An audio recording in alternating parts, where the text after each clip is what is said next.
It was a cold, rainy evening when Riya returned to her ancestral village after 10 long years. The road twisted like a serpent through dense forests, the storm clouds growling overhead as if warning her to turn back. But grief had hardened her resolve. Her father's sudden death had brought her back to the past she had desperately tried to escape. The village she remembered as warm and bustling with life now seemed drenched in despair. Doors remained shut, smoke no longer curled from chimneys, and the streets were swallowed by silence. Even the dogs that used to bark madly whenever anyone passed by now lay quietly, watching her as if they knew something she didn't. Atop the lonely hill stood the mansion, the home that was supposed to be her refuge once, now looming like a forgotten monument of sorrow. The iron gate groaned when she pushed it open. Lightning split the sky as she took her first step inside the compound, the wind howling through the dead trees around the estate like mournful spirits. The heavy wooden doors resisted her for a moment, as though the house itself hesitated to let her in. When they finally gave way, a stale breath of damp wood, rot, and mold washed over her. Dust swirled like ghostly figures in the flicker of her flashlight. Inside, nothing had changed.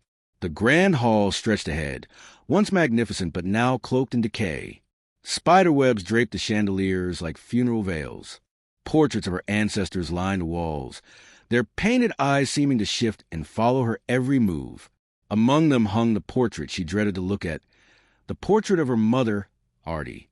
Her mother's face, once beautiful and full of warmth, now looked haunting. The painter had captured her gentle smile, but her eyes seemed filled with secrets. Riya swallowed hard, memories clawing back into her mind. The whispers from villagers, the frightful stares, and always the same warning. Stay away from the old room. Your mother, she waits. Riya had been just a child when her mother died under mysterious circumstances. No one told her the truth. They simply buried the past and expected her to forget. But she couldn't, and now she was here, whether fate wanted it or not. As night fell, she lit candles in the mansion, their feeble flames fighting back the darkness. The house creaked and moaned with every gust of wind, but the sound soon began to change. Footsteps that weren't hers echoed faintly. Whispers traveled through the hallways. The air grew cold enough for her breath to fog. The mansion was alive. She found her mother's old bedroom upstairs, the room everyone warned her about. The door creaked, opening reluctantly, as if disturbed after years of sacred silence. Dust blanketed everything. Furniture lay ghost-like under white sheets. The scent of old incense still lingered, faint yet stubborn, clinging to the walls like a memory refusing to fade. On the bed lay something that froze the blood in her veins. A baby doll, wrapped carefully, almost lovingly. Around its tiny cloth wrists were her mother's wedding bangles. They clinked softly in the stillness, as though greeting her. Riya's throat tightened. This doll, she remembered it. It had always frightened her as a child. She never knew why. As she moved closer, the air dropped to a biting cold. A faint lullaby drifted through the room, slow, sorrowful, hauntingly familiar. Her mother's lullaby. Then the doll's glass eyes caught the candlelight and glinted unnaturally. A whisper followed, soft, fragile, unmistakably her mother's voice. "Ma, why did you leave me?" Riya stumbled back, heart hammering wildly in her chest. There was no one else in the room, no one else in the house. Yet the whisper lingered in the air, echoing like a plea from another world. Suddenly the candle flames surged and twisted violently. Shadows stretched across the walls like dark hands reaching out. The lullaby warped into a cry, then a scream. The windows rattled, and the room trembled as if the mansion itself was awake and furious. From that night on, the hauntings began. She saw glimpses of a woman in a red sari, her mother's favorite, drifting through the corridors, sometimes in mirrors, sometimes just beyond the corner of her vision. Pale skin, hollow eyes filled with pain and love. She heard the cries of a baby every night, echoing through the mansion's cold chambers, sometimes outside her door, sometimes right beside her ear. Each morning she awoke to find the doll in a different place, sitting on the chair by the fireplace, once even right beside her on the bed. Tiny handprints appeared on the dusty floors. Something was trapped in the mansion, something desperate, something grieving, unable to bear the torment. Riya went to the village elders, seeking the truth she had been denied for so long. Their faces turned pale when she spoke of the mansion. Murmured prayers followed. Finally, the oldest among them, a frail woman with trembling hands, told her the secret buried for decades. Her mother had been pregnant and cursed. A dark shadow plagued their bloodline. Every firstborn was fated to die before breathing its first breath. Desperate to save her unborn child, Artie had turned to forbidden rituals. She sought forces that no mortal should ever awaken. The ritual required her to bind her soul to her child until the curse was broken. But something went horribly wrong. Her body died. Her soul did not cross over. Bound by both love and failure, Artie became trapped, neither alive nor dead, forever wandering the mansion, searching for the child she could never hold. Tears streamed down Riya's face as understanding crashed upon her like a storm. Her mother never abandoned her.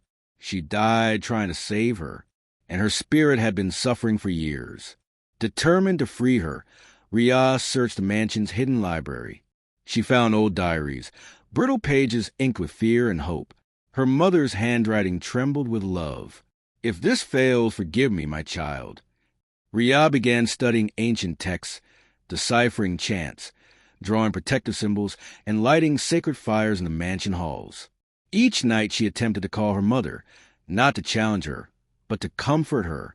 Slowly, painfully, the hauntings changed.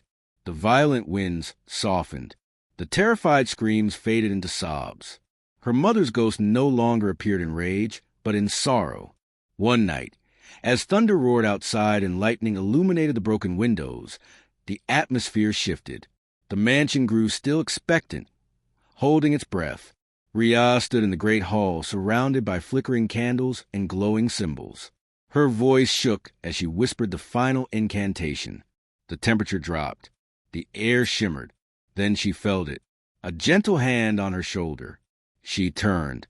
Her mother stood before her, no longer monstrous, no longer hollow-eyed. She looked the way Riya remembered from childhood. Warm smile, gentle aura, eyes overflowing with love and relief. Artie reached out, her voice barely a whisper. "Thank you for remembering me, for freeing me, for letting me be your mother again, even for a moment." Riya broke down, tears pouring as she embraced the apparition. For the first time, she felt warmth instead of cold, comfort instead of dread. "I never left you," her mother whispered. "I was always here, watching, protecting, loving you." Light began to envelop her, soft and radiant. Shadows melted away. The mansion trembled one last time, not with anger, but release. The spirits bound to it slowly dissolved into peace. Artie smiled through tears as she faded. "Live, Riya.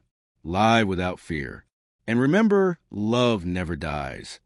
When morning came, the storm had cleared. Sunlight poured through the mansion windows for the first time in decades. The walls no longer whispered. The air no longer chilled. The house felt alive, not haunted, just full of memories. Riya stood on the balcony, overlooking the village. The wind felt warm now, like an affectionate embrace.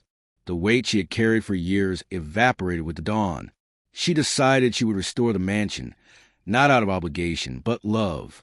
Not as a monument of fear, but as a tribute to the woman who had sacrificed everything for her.